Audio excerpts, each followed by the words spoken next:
The Paynes were more than happy to take us to Mr. Iadakan's grave. The painting was let to dry while everyone got ready. Soon we piled up into the car. Sophia and Vinny staying behind on this one. Because they don't fucking matter.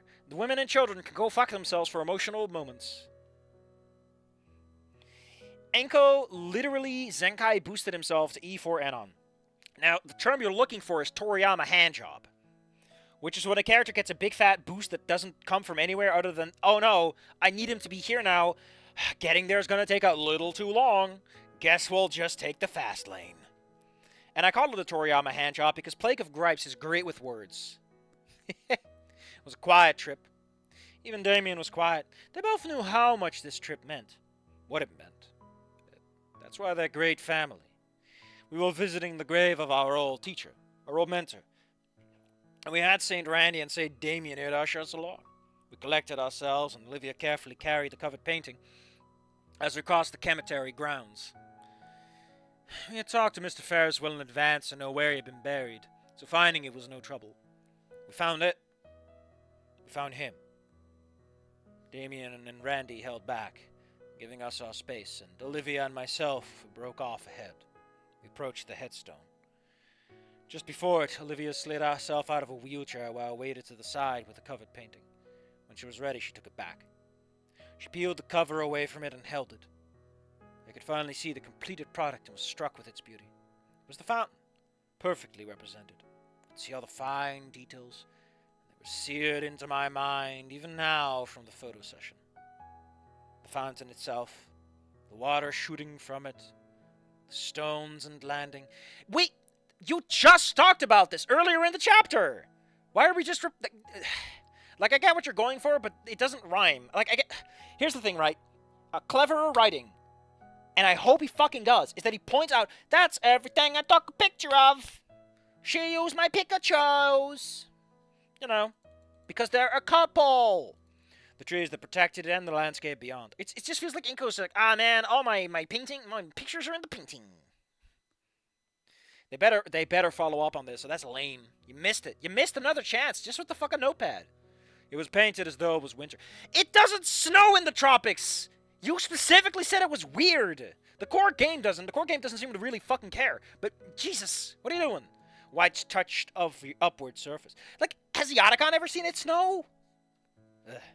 At first glance, one could even describe the pallor of the tone as cold. It's snow! Man, everything is fucking white and covered in snow. I wonder if it's cold. I'm losing my goddamn mind. But there was a sunrise on the horizon. And from that new sun cut a band of warm tones across the cold. Don't repeat words. Describe the tone as cool, and then this works so much better. It's not that hard. Buy a thesaurus. And actually know how to use it. Like, a lot of people use a thesaurus and they don't think about what they're actually choosing, but you know what I mean. New one thawing the old freeze. I mean, the sun's pretty old. The snow is like a day old. A new beginning with hope for a future. Get out of here, Star Wars. It was everything that was her. What? She turned the painting around and rested it in front of her, showing the graves her greatest work. Turns out there was all a coma dream of Inco. I keep forgetting one Inco is like, yeah. Like it was... Turns out you still suck ass, Inco. And then he wakes up and he's an asshole again because he didn't actually learn anything. You can't just learn everything by being sad in bed for like an hour. It's the brain damage, Inco. The brain damage cheat coded you past your character development. Like, that's my big problem, right? I'm gonna get to this. But Inco doesn't do anything. This story doesn't actually have any tension or drama because Inco doesn't do anything. He just succeeds. He just walks into a room, says, I'm sorry. And everyone's like, okay, Inco, pat, pat, shoulder rubs, it's fine. Like, there's no real moment where Inco has to struggle. The only struggle is that he's so sad and he's so worried. I'm like, motherfucker, you're a Mary Sue. Everyone loves you and they want to give you hugs and kisses. Your fucking family fixed themselves for you. What the hell? This is cope. And it's not a cope I like because I like when there's some drama. When there's some stakes, some character development, some of that, And you're missing it. There's none of it in the end. Like, the writing is just competent. Cromulent. A plus B equals C, I guess. But that's not... I want to yell about I just want to yell about the fact that in Dark Souls you can't pause the game. Because the game is made for multiplayer, but like if you turn it off, why can't I just pause? Why can't I just have a little snack time? Why do I have to sit at a fire? I'm a player, not a video gamesman. It is done, Mr. Iadakan. Took me a while. It wasn't easy. I stumbled and fell along the way. But you were right. You were always right. You could always see what others couldn't. Oh, Mr. Iadakan, you always know just what to say. Hold the fuck on. We can always work things. Great Grandma, you always know just what to say. Christmas. Thank you, Mr. Iadakan, for reminding us of Christmas. What a smart man he is. You always know just what to say. I always knew how to judge the character of someone, even when they themselves couldn't see it. You always worked so hard to ensure that we would always remember your lessons, Mr. Iadakan. Well, I almost forgot. She sniffled. Tears began to flow, but hers weren't the only one. I held on to it. With some help, she said, her hand reached up to mine. I knelt down and clasped it firmly. Why not held? You held it! Jesus! Clasp is such a harsh vowel for this. Sorry, verb. You're right about him doing. I thank you. Gracias. El Señor Iadakan. You always know much more of me than anyone else did. You could cut through the thin veneer of who I thought I was. It's all down to the truth. That I was full of myself, that I was naive. You were undeniably right. You also saw my potential. I paused and wiped my eyes. Oh, you're talking now? Oh, I'm sorry. You always saw more of me than anyone else did. You cut to the thin veneer of who I thought I was, down to the truth. That I was full of myself. Naive. You were undeniably right. You saw my potential. I paused, wiped my eyes. It didn't help much. You put me on the right path. Told me everything I needed to hear. But you let me take those steps myself. Same for mi esposa. Olivia. Because you could not walk a path for us. Now Jesus can walk your path for you. That's why there's only one set of footprints. You did everything in your power to prepare us for the journey and set us on it. For a long time, I thought I could have done more. You should have done more for us. More words to be said, more lessons to be taught. My throat. Why is your throat going tight, man? You're not even talking. Like, it's really easy to suppress that when you don't have to say anything. If I was speaking with my own voice, yeah, that's what I mean, buddy. But I realized I was wrong. It would have been nice to see you again, hear you again. But we did not need it. You had given us everything we needed. We just had to find our own way. I squeezed Olivia's hand, and she squeezed back. Hopefully, where Iadakan was now, he wouldn't mind a dull, flat digital voice delivering my heartfelt words. Knowing him, he didn't mind at all. He'll just laugh at me over it. So, why the fuck are we like 25% through this? A third? This is the ending? Hello? Hello? Hello? This is the ending. This is where you end the game. The fic. We sat there for some time. Tears passed. And, oh wait, let's put on some sad tunes. Cause some sad stuff. Romance too.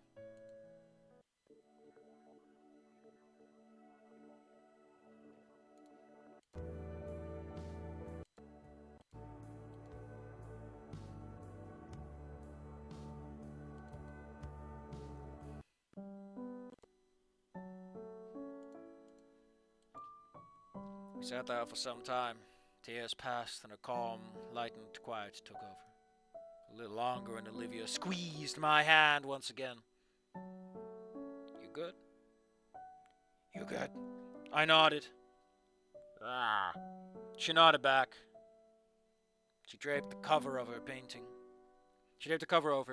And I held it as she got back into a wheelchair. I approached his grave one final time and gently laid a memory card against the base of the stone. Olivia wanted to keep her painting. She should. Iadakan wanted to see her paint the fountain, but he never would have wanted to keep it. Iadakan would do the TF2 scout laugh taunt at server muted Inco. Exactly. But I wanted him to keep the pictures I'd taken of it. The part was done, but giving it up to Iadakan was a symbolic gesture to me. His work was helping us become better people. The process and raw elements hammered into a shape to hopefully become great people. I looked at the inscriptions on his stone.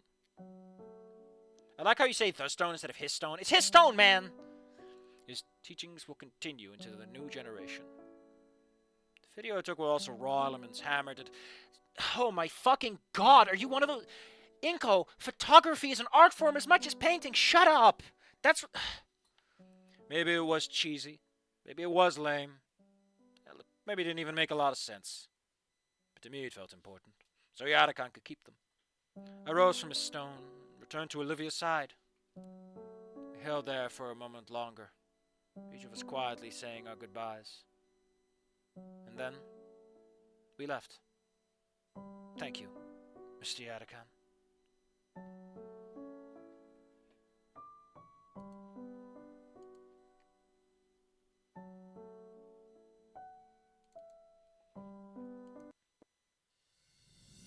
The rest of the school year went by quickly! We attended prom, and this time I managed to not nearly destroy everything good that was with my life. If anything, the lead-up was almost boring, which is a bit dumb to think. I was dressed in a modest but quite snazzy shoot. Over the last few months, I sort of fell off the high fashion scene for a little.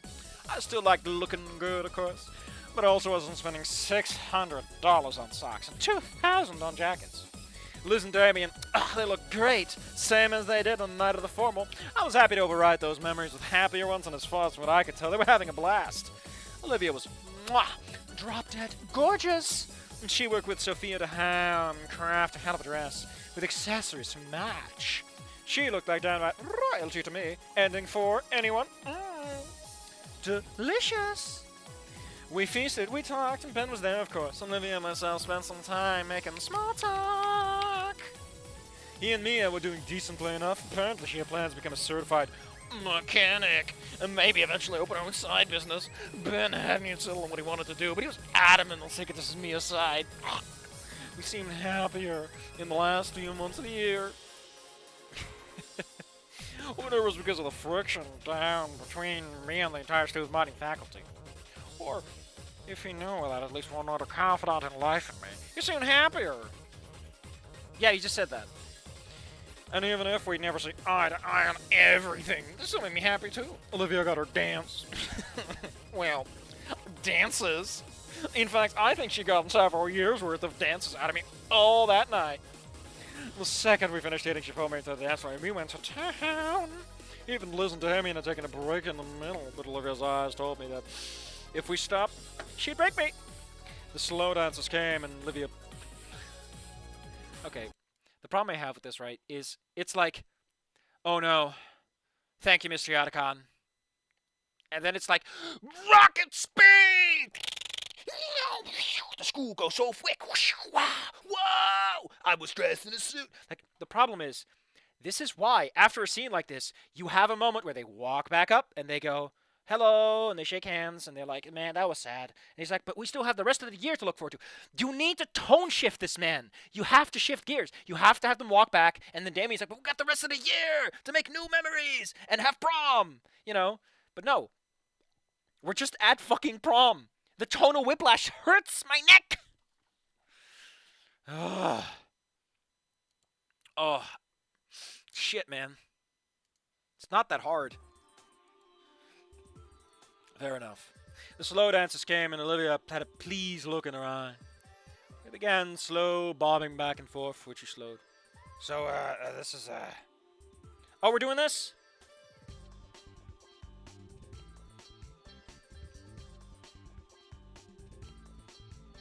Okay, we're just doing this. Yeah, we're just doing this. We're just doing ending 4. Fuck off.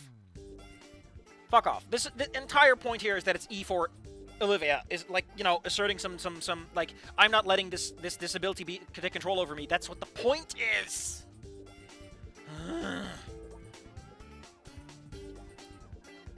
then Damien catches her. She slipped her tail through the chair's grasp, and in that moment of shifting balance, I fell forward, pressing her into a chair. We both couldn't help but laugh. So many emotions were warring within both of us, but it was impossible to say if we'd ever been happier. I laughed and took a moment to remove my sunglasses, wiping joyful tears from my eye. Man, he's suddenly like 50. That's what happens when someone casts haste on you in the old games. If I die, I want a YouTube link or a QR code for it on my headstone, and it's just a video of the coach by Specimen.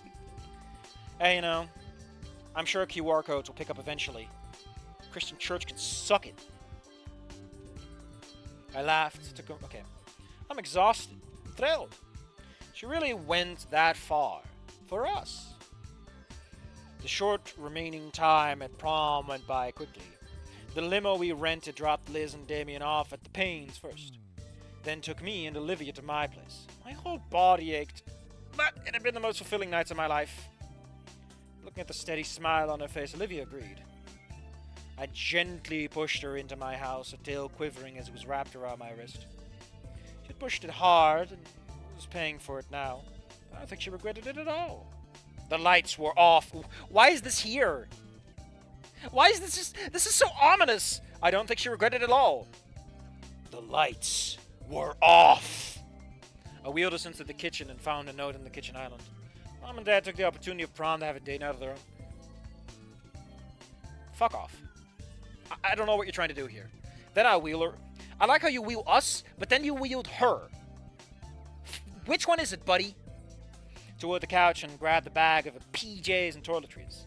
As I reached over to hand it to her, she reached out and clasped. You could use clasp here because the situation's not that, confused. I looked to her face and she was red as a tomato.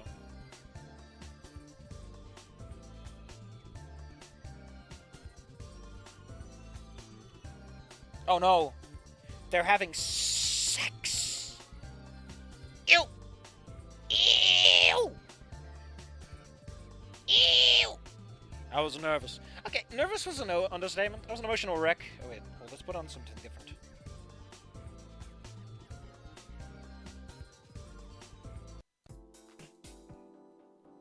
I wheeled her down the streets of the city, enjoying the sights. Trying to, at least. Olivia was having a blast as far as I could tell. Why are we still going? What are we even doing here?